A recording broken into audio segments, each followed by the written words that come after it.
여러분, 혹시 누군가랑 절대 깰 수 없는 굳은 약속을 할 때 상대방의 특정 뼈를 꽉 잡고 맹세해 본 적 있으신가요? 에이, 말도 안 되는 소리 같죠? 현대사회에서는 정말 상상조차 하기 힘든 일일 겁니다. 그런데 수천 년 전 고대 중동의 문헌, 특히 성경을 꼼꼼히 들여다보면요, 아주 독특한 신체 부위 하나가 중요한 순간마다 끊임없이 등장합니다. 바로 환도뼈입니다. 이 뼈를 심하게 다치는 미스테리한 사건부터 이 뼈 아래에 손을 쑥 넣고 엄숙하게 맹세하는 기이한 관습까지, 도대체 고대인들에게 이 뼈는 어떤 의미였길래 이렇게 중요한 순간마다 빠지지 않고 등장하는 걸까요? 오늘 우리는 단순한 해부학적인 이야기를 넘어서 고대인들의 세계관과 그 깊은 영적 상징의 한가운데로 직접 들어가 보겠습니다. 진짜 한번 곰곰이 상상해 보세요.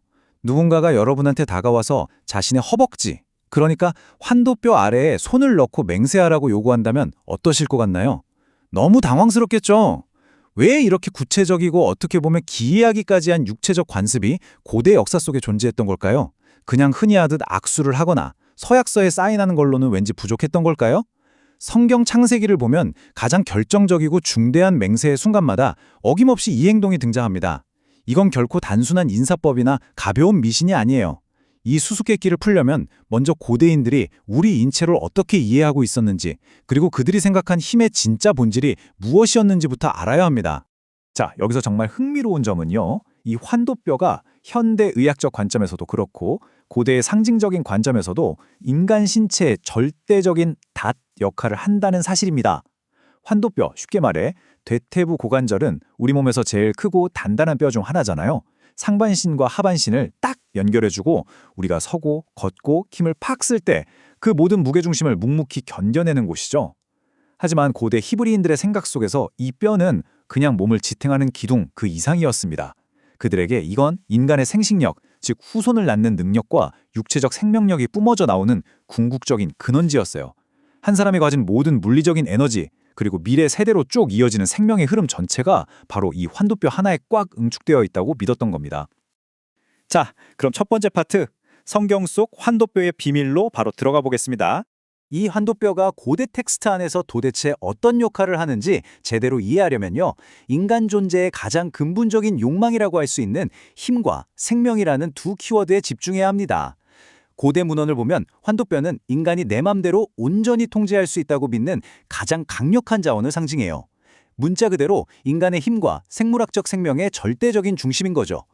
사람이 무거운 돌을 번쩍 들어 올리거나 적이랑 죽어라 씨름을 할 때 그 터져나오는 모든 폭발적인 에너지의 원천이 바로 이 고관절에서 나오는 거거든요. 해부학적인 비유를 빌리자면 이 뼈는 인간의 모든 노력과 존재 자체를 지탱하는 가장 튼튼한 핵심이었습니다. 그런데 만약 이 중심축이 와르르 무너진다면 어떻게 될까요? 인간이 찰떡같이 믿고 의지하던 가장 튼튼한 육체의 기둥이 뚝 부러진다면 말이죠. 성경은 바로 이런 극적인 상황을 통해서 아주 깊이 있는 신학적 메시지를 우리에게 툭 던져줍니다. 이어서 두 번째 파트입니다. 어긋난 뼈와 영적 파쇄에 대해 살펴보죠. 창세기 32장 다들 한 번쯤 들어보셨죠? 거기 보면 야곱이 야복 나루터에서 신비로운 존재와 밤새도록 씨름을 하다가 이 환도뼈가 콱 어긋나 버리는 아주 치명적인 부상을 입는 귀한 사건이 나옵니다. 형 에서의 복수가 너무 두려워서 덜덜 떨고 있던 야곱의 가장 강력한 육체적 지지대가 그만 완전히 탈골되어 버린 거예요. 여기서 청교도와 개혁주의 신학은 이 사건을 그냥 재수가 없어서 다친 사고나 비극으로 해석하지 않습니다. 오히려 하나님의 주권 앞에서 반드시 거쳐야 할 세 단계의 항복 과정으로 객관적으로 분석하는데요. 첫째, 인간적 힘의 종말입니다. 환도뼈가 어긋난 건 야곱이 평생토록 굳게 믿고 의지했던 자기만의 꾀, 수단, 끈질긴 고집이 완전히 무력화됐다는 뜻이죠. 둘째는 전적인 은혜의 시작입니다. 이제 자기 힘으로 똑바로 설 수도 없게 된 야곱은 결국 자기 의지를 완전히 꺾고 신을 향해 두 손 두 발 다 들고 항복하게 됩니다. 그리고 셋째, 거룩한 흔적입니다. 환도뼈가 부러져서 평생 다리를 절게 된 게 수치스러운 실패의 상처가 아니라 오히려 신에게 붙들렸다는 거룩한 승리의 표식, 이른바 분이엘의 은혜로 승화되었다는 관점입니다. 그리고 이게 기가 막히게 잘 보여주는 게 바로 영적 파쇄라는 개념인데요. 개혁주의 신학자들은 이 환도뼈의 탈골 사건을 영적으로 자아가 완전히 산산조각 나는 경험으로 설명합니다. 그러니까 물리적으로 엉덩이뼈가 부러진 이 끔찍한 사건이 실은 인간의 단단한 자아와 오만한 교만이 완전히 깨져나가는 과정을 아주 완벽하게 상징한다는 거죠. 평생을 오직 내 두 다리로 꼿꼿이 버티고 내 주먹과 내 머리로만 인생의 모든 문제를 해결하려고 바둥거렸던 한 인간이 그 존재의 중심축부터 와르르 무너져 내리는 엄청난 경험인 겁니다. 자, 이 두 상태가 얼마나 극적으로 대비되는지 한번 볼까요? 뼈가 어긋나기 전에 야곱은 뭘 했죠?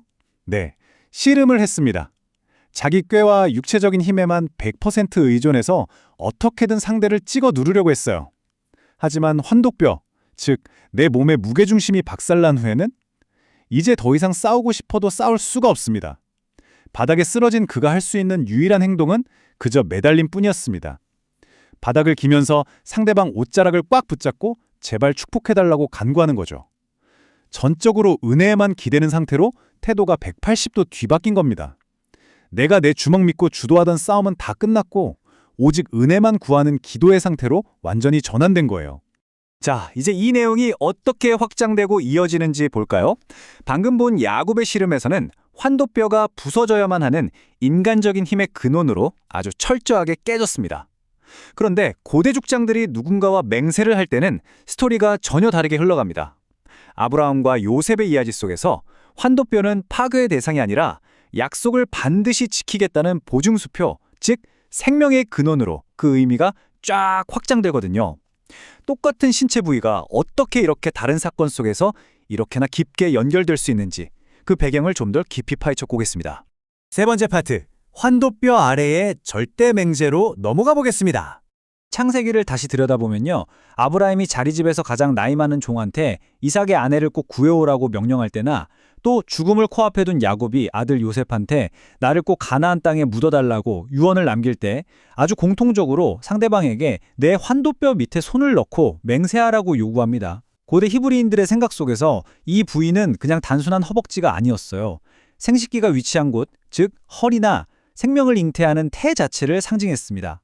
한 가문의 씨앗과 미래 세대가 시작되는 진짜 생명의 근원지인 셈이죠. 그러니까 여기에 손을 쑥 넣고 맹세한다는 건 무슨 뜻일까요? 맹세하는 사람이 자기 목숨은 물론이고 앞으로 태어날 자기 후손들의 미래까지 전부 다 통째로 걸고 이 약속을 꼭 지키겠다고 하는 아주 극단적이고도 엄숙한 서약인 겁니다. 자기 존재 자체를 완전히 담보로 잡히는 무시무시한 행위였던 거죠. 개혁주의적 관점에서 이 맹세가 이루어진 타임라인을 쭉 짚어보면요. 이게 단순히 개인끼리 주고받은 이기적인 약속이 아니라는 걸 금방 알 수 있습니다. 아브라함이 자기 종에게 시켰던 맹세, 그리고 야곱이 아들 요셉에게 시켰던 맹세는 모두 신의 언약이 다음 세대, 그 다음 세대로 끊어지지 않고 쭉 이어지도록 만든 엄청난 장치였습니다. 그들은 환도뼈 아래에 손을 넣게 함으로써 훗날 아브라함의 후손을 통해 이 땅에 올 약속된 메시아, 즉 구원자의 혈통과 그 언약을 내 목숨을 걸고 끝까지 지켜내겠다는 아주 무거운 신앙력 고백을 세대를 거쳐 전달하고 있었던 겁니다. 그래서 청교도들은 이 환도뼈 맹세가 가진 그 강력한 효력을 가리켜서 죽음을 초월한 신실함이라고 표현했습니다. 이게 무슨 말이냐면 보통 계약은 둘 중 한 사람이 죽으면 무효가 되잖아요. 근데 이 언약은 아닙니다. 신 앞에서 맺어진 이 서약은 인간의 생사를 훌쩍 뛰어넘는 엄청난 구속력이 있다고 봤어요. 맹세를 한 사람이 세상을 떠나서 흙으로 돌아가더라도 신의 섭리 안에서 그 약속만큼은 무조건 반드시 이루어져야 하는 절대적인 의무로 남는 겁니다. 육체적인 죽음으로도 결코 끊어낼 수 없는 무거운 약속, 그게 바로 환도뼈 아래에서 이루어진 맹세의 진짜 무게였습니다. 이제 마지막 네 번째 파트, 힘의 포기와 진정한 승리입니다. 그러니까 여기서 가장 중요한 핵심은 이겁니다. 겉보기엔 완전히 달라 보이는 이 두 가지 기이한 관습이 결국 역설적인 항복이라는 하나의 일관된 메시지로 쫙 연결된다는 거죠. 야곱의 환도뼈가 어긋난 사건은 내가 그토록 의지하던 개인적인 힘을 툭 내려놓음으로써 신 앞에서 완벽한 겸손함을 얻게 되는 과정을 보여줍니다. 반대로 환도뼈 아래에 손을 넣고 하는 맹세는 내가 가진 가장 귀하고 소중한 생명과 미래를 아낌없이 걸어버림으로써 신의 언약에 대한 무한한 충성을 다짐하는 행위죠. 결국 이 두 가지 사건 모두 우리 인간이 살면서 제일 중요하게 생각하는 그 통제권 있잖아요. 내 힘, 내 생명. 이걸 더 높고 거대한 주권자에게 전적으로 싹 다 내어 맡길 때 비로소 진정한 가치와 승리를 얻게 된다는 사실을 보여주고 있습니다. 자, 이제 여러분 스스로에게 한번 질문해 보셨으면 좋겠어요. 수천 년 전 야복강가의 야곱처럼 지금 여러분이 절대로 놓지 않으려고 뺏기지 않으려고 안간힘을 쓰며 버티고 있는 현대판 환도뼈는 과연 무엇입니까? 내가 쌓은 지식?